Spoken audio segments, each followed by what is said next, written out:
Se un centro commerciale diventa un luogo dove passare la domenica, diventa un luogo dove passare la domenica e spendere. E allora noi dobbiamo chiederci se tante tendenze dei nostri adolescenti, per esempio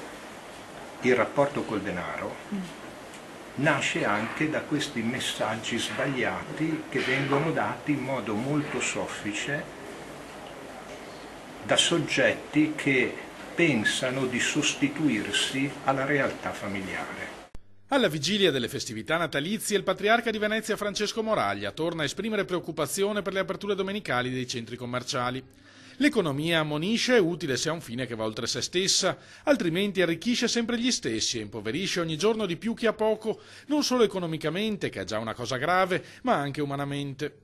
Non hanno più spazi dove vivere la sponsalità, la paternità, la maternità e